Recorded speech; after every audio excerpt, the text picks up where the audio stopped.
ساری رات انہیں میں نے جگایا ہے، ساری رات آ گئے۔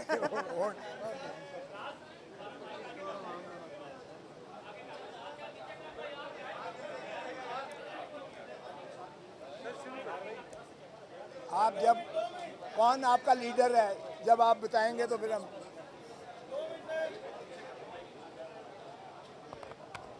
یہ سارے لیڈر ہیں۔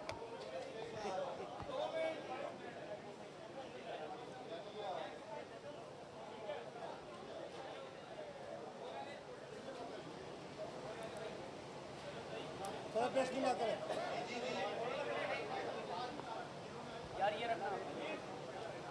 میم، یہ آپ بسم اللہ الرحمن الرحیم یار شروع ہو۔ ہاں، بسم اللہ الرحمن الرحیم۔ آج ابھی جو ہم کیس فوجی عدالتوں کی تشکیل اور ان پر سویلینز کے مقدمات کے بارے میں جو ہم نے عدالت عظمیٰ سے نالش کی تھی کہ یہ غیر آئینی ہیں اور غیر قانونی ہیں، اس میں آج شروعات 9 ججز کے بینچ سے ہوئی،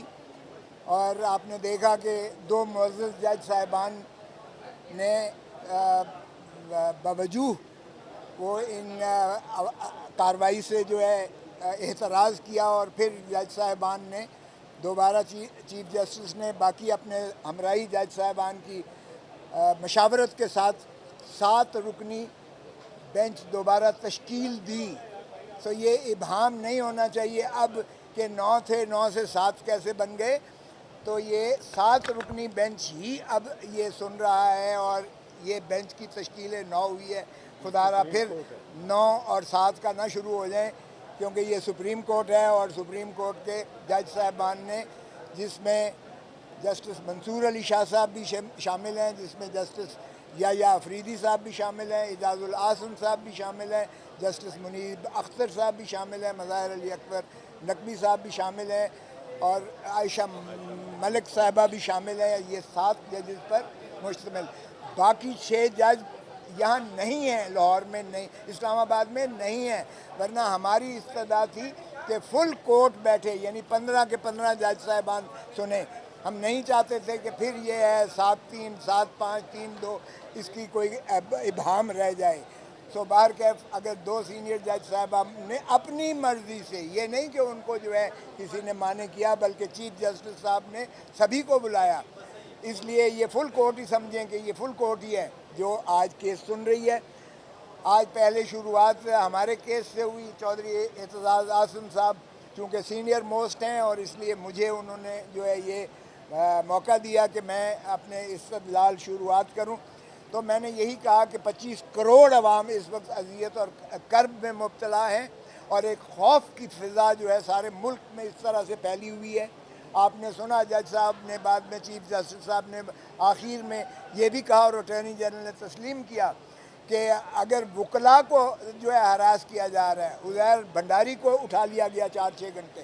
میرے گھر پر حملہ ہوا، وہ بھی چیف صاحب نے ذکر کیا، اگرچہ میں نہیں چاہتا تھا کہ وہ ذکر ہو۔ میں نے یہ ضرور شکایت کی کہ دیکھیں، میں اٹارنی جنرل ہوتے ہوئے، سینئر موسٹ وکیل ہوتے ہوئے، میں اپنا پرچہ نہیں درج کروا سکا۔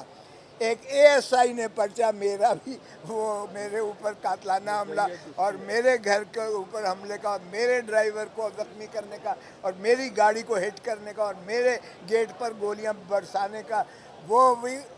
اے ایس آئی کی ودیت میں پرچہ درج ہوتا ہے۔ میں موجود ہوں، زندہ آپ کے سامنے کھڑا ہوں۔ بہرکیف چیف جسٹس صاحب نے آخر میں یہ بھی کہا کہ یہ جو صحافی حضرات کو، اور اٹارنی جنرل کو کہا بتائیں، میں آپ کو نام لے کر بتاؤں کہ جن صحافیوں کو آپ نے جو اغوا ہیں، جن کو جو ہے اس طرح ہراساں کیا جا رہا ہے، یہ بھی بند کریں اور فوراً مخلصی دیں۔ اسی طرح چودھری صاحب نے پوائنٹ آؤٹ کیا کہ عورتوں کو بھی جو ہے آپ سے بیجا میں، یعنی ان کو بھی محبوس کیا ہوا ہے، ان کو جیلوں میں بند کیا ہوا ہے۔ چیف صاحب نے اس کی بھی فہرست مانگی ہے، اور ٹوٹل کتنے مقدمات ہیں اس وقت، کتنے لوگ پابہ سلاسل ہیں، کتنوں کو فوجی عدالتوں میں مقدمہ ریفر کیا گیا ہے، کتنے سویلین سائڈ پر ہیں، یہ ساری بھی فہرست چیف جسٹس صاحب نے مانگی ہے۔ البتہ فیصل صدیقی صاحب نے کہا کہ نابالغ لوگوں کو بھی